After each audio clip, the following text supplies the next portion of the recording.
The Vorn arrived without warning. One day, the galaxy's communication networks hummed with trade negotiations and cultural exchanges. The next, they carried desperate pleas for help as entire planetary systems went dark. Admiral James watched the holographic display with a grim expression. The red dots representing fallen worlds had multiplied exponentially in the 6 months since first contact. The Galactic Council, once proud and seemingly unassailable, now consisted of frightened representatives from the few remaining free worlds. Another 3 systems lost overnight, reported Commander Lisa, sliding a data pad across the table.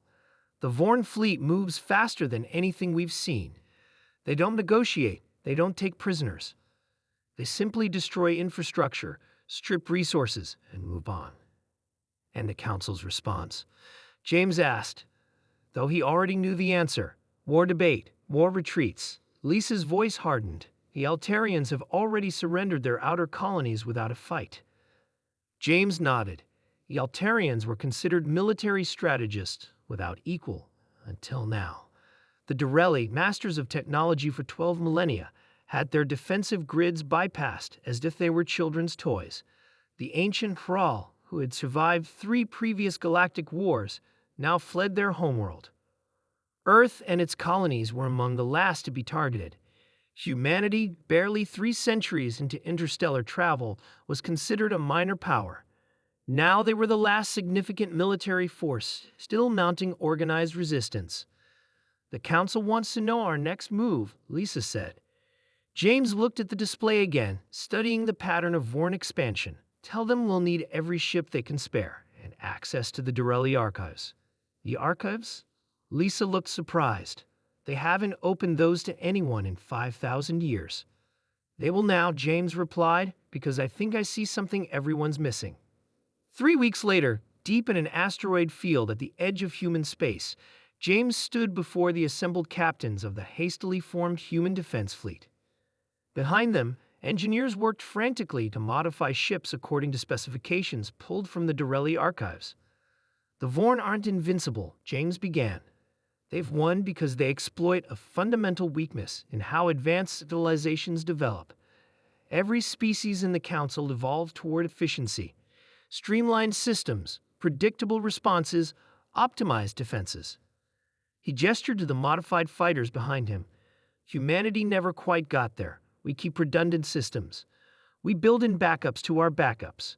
We maintain outdated technology alongside the new. The Council called it wasteful. Today, it might save us all. Captain Tom, veteran of the Mars conflict, raised his hand. You're suggesting our inefficiency is an advantage? Exactly, James nodded. The Vorn attacks follow precise algorithms. They disable communication first, then target power nodes, then defense systems, always in that order, always using the same approach. Against logical, efficient enemies, it works perfectly. But we're not logical, Lisa added, understanding dawning on her face. We're human, James replied with the first smile he'd managed in weeks. Time to remind the galaxy what that means. The Vorn fleet entered the Ta Seti system expecting another easy victory. Their sensors detected the standard defensive grid, the usual communication arrays, the typical power distribution networks that all Council races used. Their attack algorithms deployed automatically. What they didn't expect were the modified human ships hiding in the planet's radiation belt, running on analog systems too primitive to be detected by Vorn scanners. They didn't expect weapons powered by chemical propellants rather than energy cells. They didn't expect battle strategies developed not by AI tactical systems, but by human commanders who embraced unpredictability as virtue. The first Vorn command ship exploded before it registered there was a threat. The second managed to launch countermeasures, but against projectiles rather than energy weapons, they were useless. By the time the third ship recognized the need to adapt, half the Vorn fleet was crippled or destroyed. James watched from the bridge of the flagship Defiance as the remaining Vorn vessels attempted to retreat. All ships, execute pattern Delta, he ordered.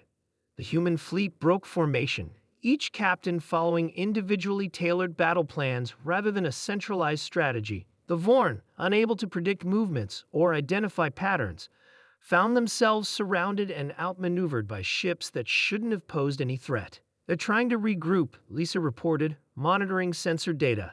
Their algorithms are adapting, but too slowly.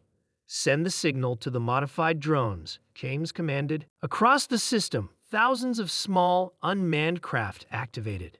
Built from leftover parts and outdated technology, they broadcast contradictory signals on all frequencies, creating a chaotic data environment that confounded the Vorn's sophisticated targeting systems.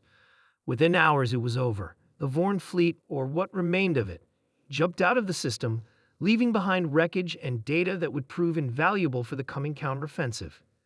6 months later, James stood before the Galactic Council, now reinvigorated and growing as previously conquered worlds were liberated one by one. The Vorn have retreated to their home system, he reported. Their advantage was never technology or numbers. It was their ability to predict and counteract the responses of highly advanced, highly efficient civilizations. The Altarian representative leaned forward. And humanity's advantage? We never forgot our roots, James replied. We kept old technology alongside new. We valued human intuition alongside artificial intelligence. We embraced chaos as part of our strategic thinking.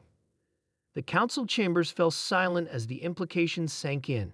For millennia, the galactic powers had pursued advancement through order, efficiency, and predictability. Humanity had shown them another path. The galaxy owes you a debt, the Dorelli elder said finally. What would you ask in return? James looked around at the assembled representatives of civilizations thousands of years more advanced than his own. A seat at this table, he said simply, and perhaps a little more respect for the species that still remembers what it means to be unpredictable. The council chambers erupted in agreement.